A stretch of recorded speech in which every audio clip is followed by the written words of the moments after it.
Hello and welcome back to my YouTube channel. Again with you doctor Mohammad Danish.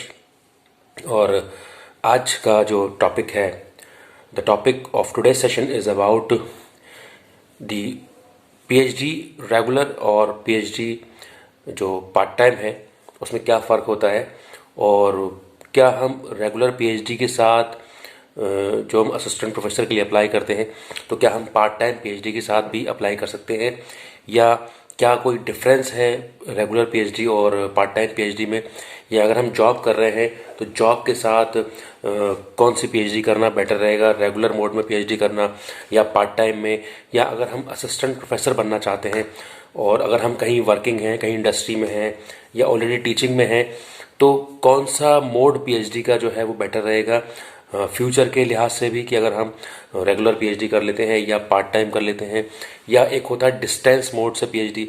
बहुत से बच्चे सवाल करते हैं कि क्या सर डिस्टेंस मोड से पीएचडी करना बेटर रहता है, क्या ये वैलिड है असिस्टेंट प्रोफेसर बनने के लिए, क्या यूनिवर्सिटीज़ और कॉलेजेस में इनको अलाउ किया जाता है, चाहे वो विजिटिंग आपके जो है डिस्टेंस मोड से पीएचडी हो या आपके पार्ट टाइम पीएचडी हो। तो ये कुछ सवाल हैं जो मैंने अपने चैनल से उठाए, अपने जो है कमेंट बॉक्स में देखे, और बहुत से बच्चे नॉर्मली भी पूछते रहते हैं कि क्या कोई डिफरेंस होता है, क्योंकि पीएचडी एक ऐसा कोर्स है इसके बारे में बहुत ज़्यादा जानकारी लोगों को नहीं होती।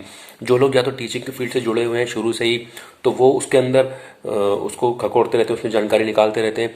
लेकिन जो इंसान टीचिंग से जुड़ा हुआ नहीं है, टीचिंग से कटा हुआ है, या जो ऑलरेडी इंडस्ट्री में है, जो 8-10 साल से इंडस्ट्री में काम कर रहा है, कॉर्पोरेट में काम कर रहा है, और वो टीचिंग में आना चाहता है, तो उसके लिए कौन सा मोड बेटर रहेगा, रेगुलर पीएचडी का या आपके डिस्टेंस से या पार्ट टाइम से, और उसमें यूजीसी का और एआईसीटी का क्या कंडीशंस हैं, उन्होंने कैसा इसको अलाउ किया हुआ है। तो वो सारी बातें मैं आज के सेशन में करने की कोशिश करूंगा। तो सबसे पहले हम बात करते हैं कि देखिए पीएचडी की अगर बात करें तो पीएचडी 3 तरीके से होती है। एक तो आपके रेगुलर मोड, जिसमें कि आपको क्या करना होता है, एक तो हो गया आपका रेगुलर मोड, दूसरा होता है आपका पार्ट टाइम, और तीसरा होता है आपका डिस्टेंस मोड। तो नॉर्मली जो 2 तरीके के मोड हैं वो अमूमन तौर पे चलते हैं यूनिवर्सिटी में, जैसे कि रेगुलर एंड आपका पार्ट टाइम।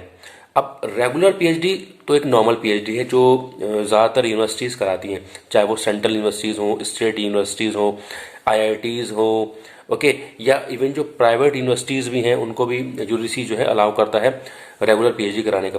तो रेगुलर पीएचडी का प्रावधान क्या है, जैसे कि हम जब जानते हैं कि पीएचडी के लिए या तो आप उसका एंट्रेंस क्वालिफाई करते हैं, उस एंट्रेंस के थ्रू उसका एक रिटन टेस्ट क्वालिफाई करके उस कंसर्न यूनिवर्सिटी में या कॉलेज जहाँ पे भी वो पीएचडी हो रही है वहाँ पर आप ज्वाइन करते हैं, या फिर आप नेट जेआरएफ के बेस पे, अगर आपने नेट क्वालिफाई किया है या जेआरएफ क्वालिफाई किया है, उसके बेस पे आप पीएचडी में एडमिशन लेते हैं। तो सबसे पहला मोड जो प्रेफरेबल मोड है, जिसे हम कहते हैं रेगुलर मोड। रेगुलर मोड का पीएचडी ये होता है कि आप उसमें एडमिशन लेते हैं, बाकायदा उसमें आपका बोर्ड ऑफ रिसर्च स्टडीज़ होगा, कमेटी बनेगी, आपका सिनॉप्सिस बनेगा, ठीक है, आप इंटरव्यू फेस करेंगे, इंटरव्यू में अपना सिनॉप्सिस बताएंगे, एक टेम्परेरी तौर पर सिनॉप्सिस बनता है।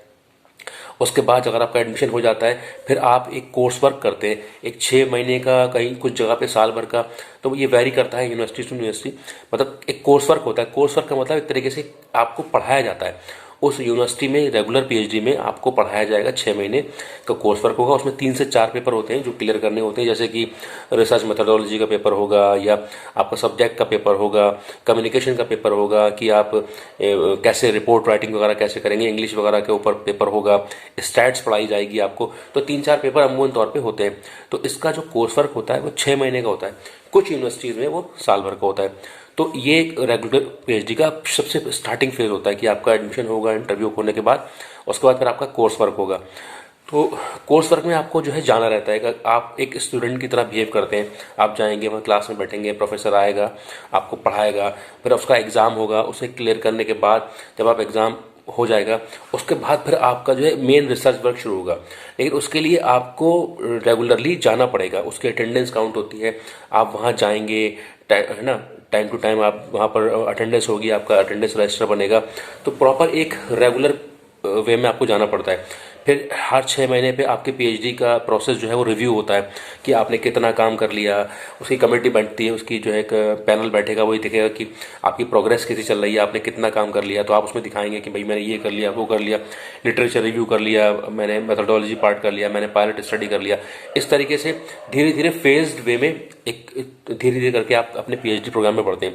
लेकिन रेगुलर पीएचडी की जो मैं खासियत बता रहा हूँ उसमें ये है कि आप रेगुलर आपको जाना पड़ता है, आप पूरा ध्यान जो है पीएचडी पे देंगे, पूरा ढंग से अपनी रिसर्च करेंगे। फिर उसमें कुछ आपको रिसर्च पेपर्स लिखने होते हैं, कंडीशंस होती है कि आपको 1 पेपर या 2 पेपर किसी अच्छे रेप्यूटेड जर्नल में, स्कोपस या एबीडीसी में, आपको जो बड़े बड़े डेटाबेस है उसमें आपको पब्लिश कराने हैं। साथ ही साथ आपको 2 पेपर अपनी पीएचडी से कॉन्फ्रेंस में प्रेजेंट करने होते हैं, जाके पेपर को प्रेजेंट किया जाता है, प्रेजेंटेशन, उसका सर्टिफिकेट लगता है। और तो वो सारी चीज़ें जो है इस रेगुलर पीएचडी का पार्ट होता है। तो जैसा कि मैंने बताया, रेगुलर पीएचडी एंट्रेंस होगा या नेट जेआरएफ के थ्रू आप एडमिशन लेंगे, उसके बाद आपका कोर्स वर्क होगा, उसके बाद कोर्स वर्क को क्लियर करने के बाद आप रेगुलरली उसमें जाएंगे, आपका हर 6 महीने पे रिव्यू होगा, साल भर पे रिव्यू होगा। और ऐसे करते करते 3 से 4 साल में अमूमन तौर पे लोग पीएचडी, रेगुलर पीएचडी अगर मैं बात करूं तो अमूमन तौर पे जो एवरेज पीएचडी का रेट है वो 4 साल है। 4 से 4.5 साल में लोग पीएचडी कर लेते हैं रेगुलर। ठीक है, तो ये हो गया आपका रेगुलर मोड। फिर दूसरा मोड आता है आपका पार्ट टाइम। पार्ट टाइम उन लोगों के लिए है कि जो जॉब नहीं छोड़ सकते और उन्हें पीएचडी करनी है या इंडस्ट्री में है, तो यूजीसी पार्ट टाइम पीएचडी को भी अलाउ करता है। तो बहुत सारी यूनिवर्सिटी में, स्टेट यूनिवर्सिटी है, सेंट्रल यूनिवर्सिटी में पार्ट टाइम पीएचडी भी होती है। तो पार्ट टाइम पीएचडी का तो टाइम ड्यूरेशन होता है वो रेगुलर पीएचडी से ज़्यादा होता है। यानी कि अगर कोई आप रेगुलर पीएचडी 4 से 5 साल में करते हैं तो पार्ट टाइम पीएचडी में आपका टाइम वो बढ़ जाता है, 6 से करीब 8 साल भी करीब लग जाते हैं। 6 से 7 या 8 साल भी अमूमन तौर पर लग जाती है, क्योंकि उसमें आप रेगुलर नहीं जाते हैं, अपनी जॉब भी कर रहे हैं, तो फिर आप पूरा ध्यान अपनी पीएचडी पे नहीं दे पाते हैं।